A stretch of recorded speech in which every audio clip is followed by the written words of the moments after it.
We're going to do a sweep across the cybersecurity space right now with Nathaniel Bradley, CEO of Data Vault AI. Nathaniel, thank you so much for joining us this Friday. Happy Friday to you. Let's start out with a check on Palo Alto. Palo Alto's been outperforming the S&P 500 year to date, but the performance this year is nothing compared to what we've seen over the past 5 years. Do you think that valuation is justified by its fundamentals? It really is. It's an impressive 5-year run for this company, over 400% gain.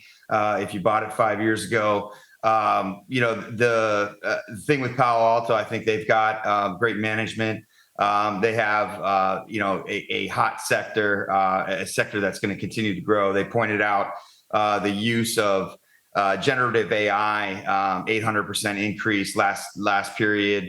They have a tremendous foothold there in terms of providing the security that companies require as they engage with these new tools. Some of these tools are dangerous with respect to cybersecurity, and Palo Alto's done a nice job of positioning its products and services against that trend. Let me ask you about CrowdStrike in particular. When we look at it on a year-over-year basis, it's like nothing happened last year when you had that major outage. Now, look, they did stage a significant recovery. They did all these things to retain clients. So it seems like they still have a stronghold in terms of their positioning within the industry. What do you think about its performance? Does it make sense? Well, 710 million ARR that they just booked. So the annual recurring revenue is up.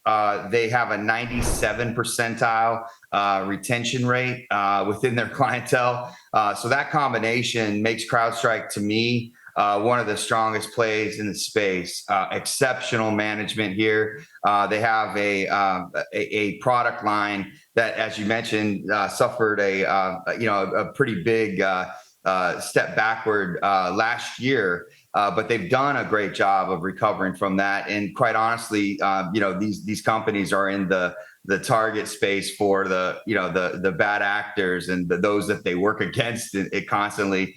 So it's something that these companies, as they harden their services and recover from things like what CrowdStrike had to recover from, these are hardened solutions, the solutions that are best in America for protecting these mission critical applications and technologies. Let's talk a little bit about Zscaler. Zscaler also outperforming the S&P 500 year-to-date significantly, especially compared to Palo Alto. Obviously, though, why now compared to Palo Alto? Palo Alto's performance has outperformed Zscaler on a 5-year basis. But Zscaler, where do you see it within the group? Is it a value play? Is there anything that you see that may be holding investors back when you compare it to its peers? Well, it's very fundamental with Zscaler that they have been identified as one of the leading tools. CRN, named them a top tool of 2025 in cybersecurity. So I think they have, because of that 14.1 ZAX, sector performance that they've underperformed against. I think this becomes a value play in the space. Zscaler becomes a player that's in the right space, has maybe the weakest stock of the three we discussed, but it does have upside potential with respect to explosive sales. This sector is going to float all boats. It has a very intentional purpose of protecting all of our technology economy. So I think their tool is valid, and I think that their stock is undervalued, and they probably have an upside for investors that want to add that to their portfolio within this space.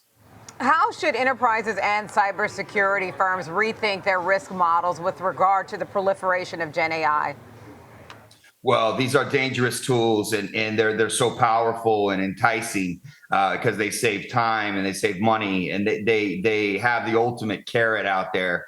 But as you engage with these tools, you're exposing infrastructure. You're exposing infrastructure you might not be aware on your own personal computing, on your own mobile devices.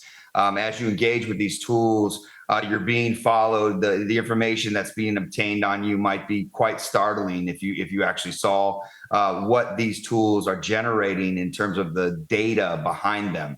And their purpose is largely sometimes just to get this data. So it is extremely important to guard yourself, to engage with these tools like the ones we just discussed to protect your organization. It is as much a tool as it is a threat, and it's a teeter-totter.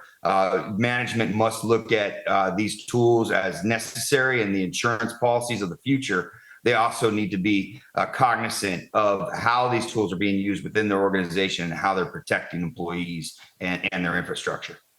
Okay, I like that perspective as the insurance policies of the future. Thank you, Nathaniel. That's Nathaniel Bradley, CEO of Data Vault AI.